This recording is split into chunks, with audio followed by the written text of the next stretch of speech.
ロー皆さんこんにちは。ティンカースチャンネルへようこそ。皆さんいかがお過ごしでいらっしゃいますでしょうか。はい、9月も後半になりまして、今9月の27日になっております。今回も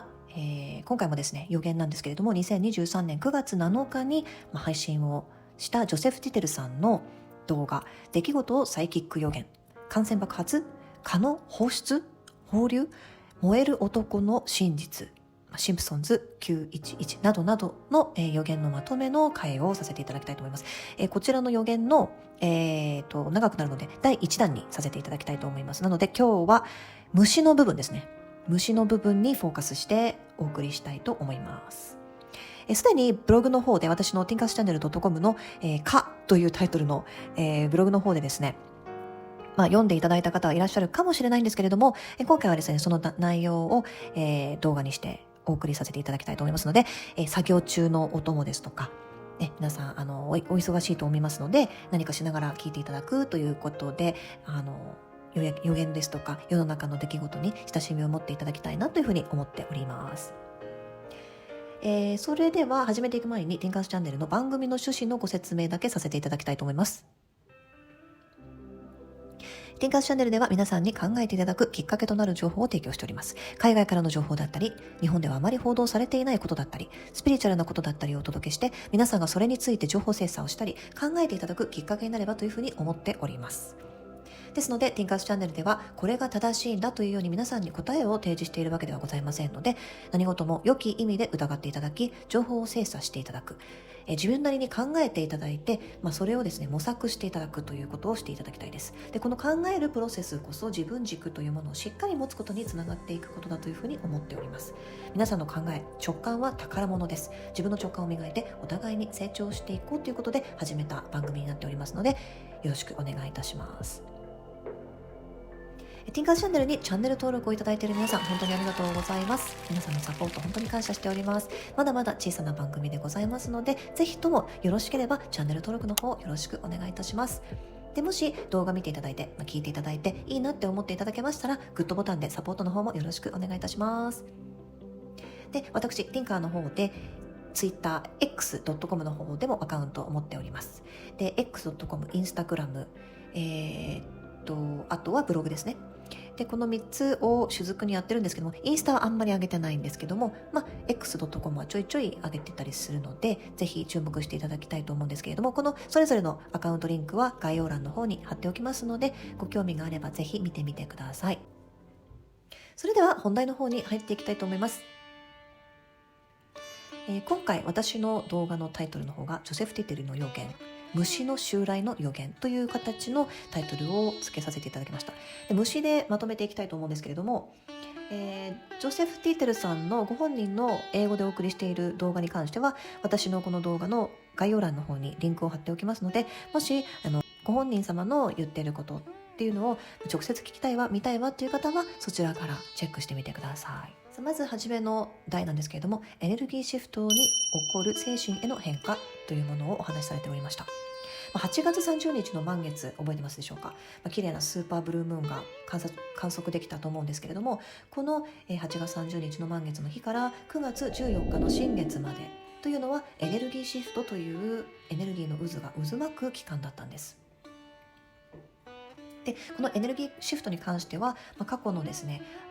動画の方で確認いただきたいです。9月の予言というので、精神への影響などを、そういうのが、精神への影響などが出るかもしれないですよということをですね、ジョセフさんはお話ししていらっしゃった回がありまして、それを私もご紹介させていただいておりますので、もしご興味があれば見ていただきたいと思います。こちらの方も、過去になるんですけれども、この期間ちょっと私落ち込んでたわとか、いろいろ問題が起きてたわとか、私こんなんだったわという何かインパクトがある経験をされている方っていうのは、この9月の予言というところを見ていただくとですね、そういうことで私こういう感じになってたんだっていうのが、もしかしたら新しい発見があるかもしれませんので、ぜひともですね、スピリチュアルな観点からご自身のですね観測もしていただければなというふうに思っております。で、ジョセフさんが今回の回でも感情のそのエネルギーシフトの時のですね、感情に関して、この、今回の、配信はジョセフ・テテルさんの現地時間、アメリカ時間で9月6日、そして日本時間の9月7日に配信されたものなので、エネルギーシフト真っ只中のことだったんですけれども、感情を抑えないで流すことが大事ですよというふうにおっしゃっておりました。私のようにですね、感情がこう溢れてきてしまったという方は我慢せずにドバーッと発散した方がいいというふうにおっしゃっておりました。感情のツボに線をするのではなくて、線を抜いて吐き出しましょうというふうにジョセフさんはアドバイスを皆さんに送っておりました。ジョセフさんのお言葉なんですけれども、溢れる感情は出しましょう。この感情の波はこのエネルギーシフトから年末までの期間に起こります。苦しいかもしれませんけれども、最悪な時は過ぎ去るものです。自分の感情を知った上で自分自身をいたわり癒してあげましょう。このプロセスはとても大切なことなのですというふうにジョセフさんはおっしゃっておりました。ちょっとパニックになってしまったりとか、感情の起伏が激しくなっていたりとか、そういったことが巻き起こっていた方々は大丈夫です。自分の感情を抑えずに出して浄化しましょうっていうふうにおっしゃってたので、何らおかしいことではないそうです。それは浄化のプロセスの、一過程らしいです。今後ですね、下半期に起こることに向けて大事なことっていうのもジョセフさんはおっしゃっておりました。感情をそのように浄化して自分を養うということは、下半期予言されている大きな、風のシーズン、風邪をひくシーズンを健康的に過ごすことにつながりますというふうにおっしゃっておりました。で、ジョセフさんの周りにはですね、スピリットっていうのがついております。精霊がついているそうなんですけれども、そのスピリットが言っていたことは、この風邪シーズンを乗り切るには体、心、精神の健康がとても大切ですというふうにおっしゃっておりました。基本的にいつもこの3点大事だと思うんですけれども、特に今年の風邪シーズンっていうのは結構激しめになる、報道が結構大げさになるという予言もありますので、みんなパニックになるかもしれないので、そんな時にですね、本当にプラセボじゃないですけれども、自分が思って信じてしまうことに現実化してしまう可能性もあるので、あまり心配すぎて自分が風邪ひいたらどうしようとかそういうふうに思ってるとメンタルもやられちゃうかもしれないし、周りの人の影響、マイナスの影響とか受けやすいと思いますので、自分の心を強く持ち、免疫を高め、健康的に過ごすことが、例年よりも大切ですというふうにジョセフさんはおっしゃっておりました。精神世界や宗教などを意味する7の期間、この強いエネルギーを持つ、精神世界に近い時期、そういった時に自分自身の精神性、スピリチュアリティを高めましょうというふうにジョセフさんはおっしゃっておりました。その7という数字は精神世界や宗教などを意味するそうなんですね。ジョセフさんがおっしゃるには、瞑想やお祈りなどをすれば自分が進むべき道が見えてきます。ダブル7の波動のエネルギーをうまく利用しましょうというふうにおっしゃっておりました。で、先ほどから言っているこの9月の予言っていうのが結構キーポイントになると思いますので、概要欄の方にリンク貼っておきますので、ご興味がある方は9月の予言でブログで読むか、動画で見ていただくかでおさらいをしてみてください。9月は覚醒者が増える月。ダブル7の波動の月である9月は精神性が高まるので、覚醒する人が増える時期でもあるというふうにジョセフさんはおっしゃっておりました。そしてジョセフさんのスピリットがこういうふうに言ってたそうです。覚醒する人が増えるということは支配者らも知っています。そのため、より強力な潜在意識への刷り込み、扇動報道などが増えるでしょう。気をつけてください。というふうにおっしゃっていたそうです。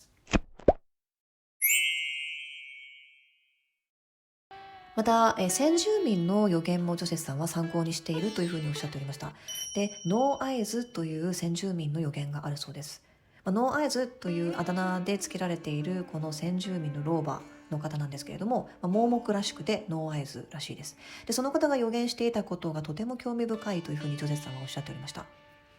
ジョセフさん曰く、この方が1987年に出版した本があります。地球で起こることが予言されている中で、虫の蔓延という予言があるそうです。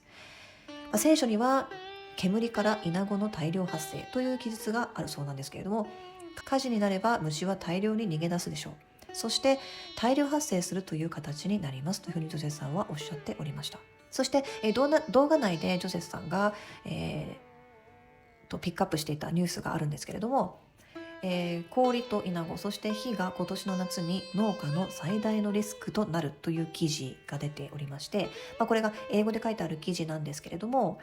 このタイトル通りですね、このノーアイズという先住民の老婆が予言していることがもしかしたら起こるかもしれないよみたいな、その老婆のことはこのニュースでは言っていないんですけれども、たまたまその老婆が言っていた、ノーアイズが言っていたようなことがニュースのヘッドラインになっていたよというふうにジョセフさんはこのニュースをピックアップしておりました。もしこのニュースご興味がある方は、私の tinkerschannel.com の今回の予言のページにノーアイズという先住民の予言というタイトルがついている項目のところに載ってますので見てみてください。そして最近巻き起こっている気になるニュースといえばファイヤーなんですね。燃えに燃えているんですよね。現在、世界各地で勃発しているファイヤーなんですけれども、これが起こると虫たちが一斉に飛び立ち移動する事態になっているっていうふうにジョセフさんはおっしゃってます。しかし問題はイナゴなどの大量発生などだけではないというふうにおっしゃってます。ノーアイズが予言していたのはもう一つの悪魔のゲートから発生するあの虫なのかもしれないですというふうにジョセフさんはこのノーアイズさんの予言から考察を、今の現在の世界の動向の考察をしておりました。この悪魔のゲートってちょっとピンときた方もいらっしゃるかもしれないんですけれども、ビールのゲッツさんのことですね。ちょっと隠語で彼の名前を言わせていただくんですけれども、でなぜそういうふうに思うかというと、ジョセフさんはまき散らされる操作された蚊のニュース、動画を上げております。私のブログでもオス化する社会かなというタイトルのブログが私あるんですけれども、概要欄の方に載せておきますね。でそこで2020年から遺伝の死を組み換えられた蚊が世界各地で放出され始めましたという、事実があるよって、私もそういった事実があるよっていうふうに私もシェアさせていただいたんですけれども、このビールのゲッツさんが投資した遺伝の死を組み換えられた蚊が作られていて、でその蚊はオスだけなんですけれども、この組み換えられたオスの蚊何十億匹もの、このオスの蚊がですね、放流されている、ヘリコプターから放流されている動画を、市民の方が撮っていて、これを、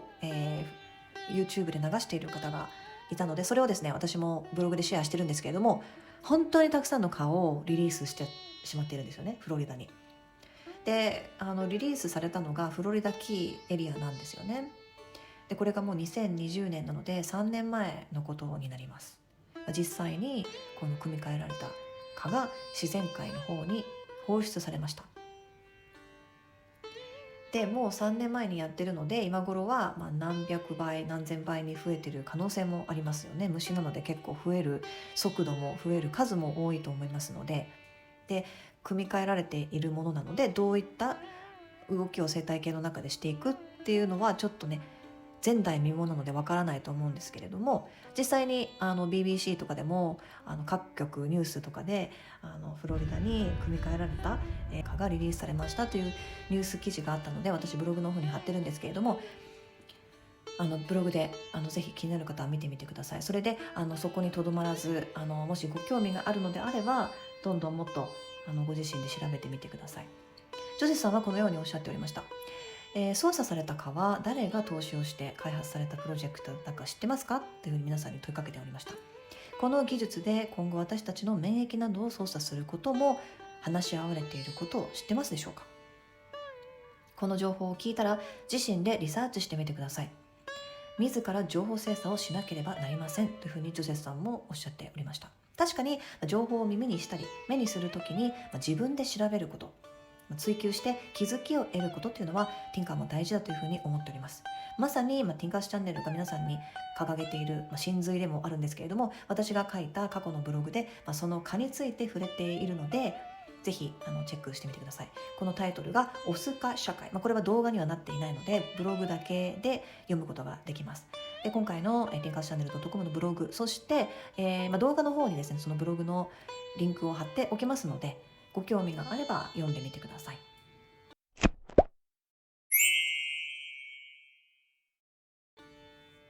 そして気になるのが、なんでそもそもこのねオスの蚊、組み替えられた蚊を作ってわざわざ放出するのっていうふうに、わからない方は思ったかもしれないんですけれども、これはなぜそういうことを始めたかというと、マラリアを撲滅するためにですね始めたというふうに言っております。で、マラリア撲滅っていうのはなんで蚊なのっていうことなんですけども、マラリアの、発信源っていうのが大体蚊なんですよね。なので、蚊を組み替えることによってマラリア撲滅ができるんじゃないかということから、このオキシテックが組み替えた蚊を作って、でこのフレンドリーは先ほどから言ってますけれども、メスはいません。オスだけがフレンドリーという商品になっております。でマラリアを撲滅するためという体で始められたプロジェクトなんですけれども、奇妙なことに放出してから2年後以降の、今年、3年目ですけれども、メリーランド州に1件、フロリダ州に7件、テキサス州に2件と、海外渡航歴のないアメリカの住民がマラリア患者になってしまった、マラリアが発生してしまったというふうな事態に今なってるんですよね。例年はこんなことはなかったそうです。2020年、その放出する前はこういうことはなかったそうなんですね。過去の予言をちょっと振り返ってみたいと思うんですけれども、以前の予言で3つのウマルルス、これは、感染するあれですよね。ウマルルスが、丸の中にはイですね。ウマルルスが出現するという予言ですとか、感染爆発が起こるよという予言が過去にはありました。ジョゼフさんがそういうふうに言ってました。でその流れが来るかもしれないということを考えると、今回の蚊からのマラリアっていうのも次なるアジェンダを発足させるきっかけになる可能性もあるんじゃないかなっていうふうに私は思います。でジョセフさんもそういったことをねほのめかしてました。で流行りの病に関する過去の予言っていうのもまとめておきましたので、概要欄の方に貼っておきます。チェックしてみてください。で新しいウマルルスが蚊から生まれるのかという話なんですけれども、ジョセフさんはこのように予言をしております。新たな感染が起こることは予言済みです。それを考えると蚊を介した何かしらの感染が発生しそうですというふうにジョセフさんは今回おっしゃっておりました。まだ日本では報道されていないようなこういったニュースなんですけれども、報道されてても大々的には、話題になってませんよね。でアメリカですとかカナダなどではすでに蚊に刺されることによる新たなウマルルスの脅威をメディアに流し始めているのは知ってましたでしょうか。で私のですねブログの方に海外では蚊により大変なことになっているというニュース記事を貼っておきました。蚊から巻き起こる新しいタイプの感染症なんですけれども、ちょっとこれもねまだ今話題になっていないので、このねウイルスの名前言いたいとこですけれども、この投稿が将来的に投稿され続けるじゃないですか。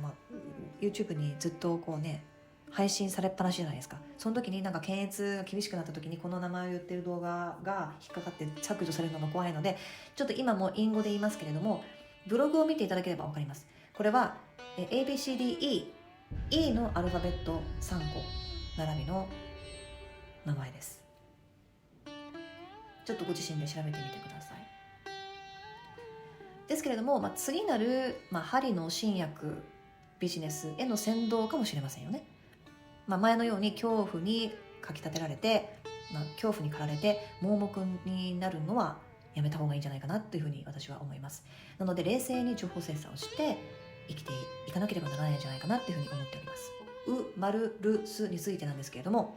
時間がある時に私もねちょくちょく調べていきたいなというふうには思います。すでに4年前のニュースでも4年前に発生してるんですよね、実はこれ。ですけれども、だからこそこの新薬が開発されるまで着々と何か準備されてるかもしれません。準備が整ったらですねドッカーンってこう広めるかもしれませんので、そういった意味でもですね冷静に対応できるようにコツコツと情報精査をしていかなければならないのかなというふうにティンカーは思っております。今回は以上になります。いかがだったでしょうか。今回は虫の襲来についての話題でした。それにしてもですね、先住民の予言でも聖書でも、ジョセフさんの予言でも虫が増えるというふうに言ってましたよね。去年から日本でもコオロギですとかそういったものを使った食品がありますよ、どうですかみたいなメディアでね取り上げられ始めておりましたし、これはね食糧難になってしまう時のためにおそらくパニックにならないようにみんながねこれも食べてみたいな感じでコオロギも食べれるよみたいな風に言ってる感じかもしれないですし、このコオロギが実際に健康にはよろしくない食べ物かもしれないっていうのも聞いた話ではありますし、これもですね随時調べていく必要があるんじゃないかなというふうに思います。で、567の新薬ね針で刺したじゃないですか。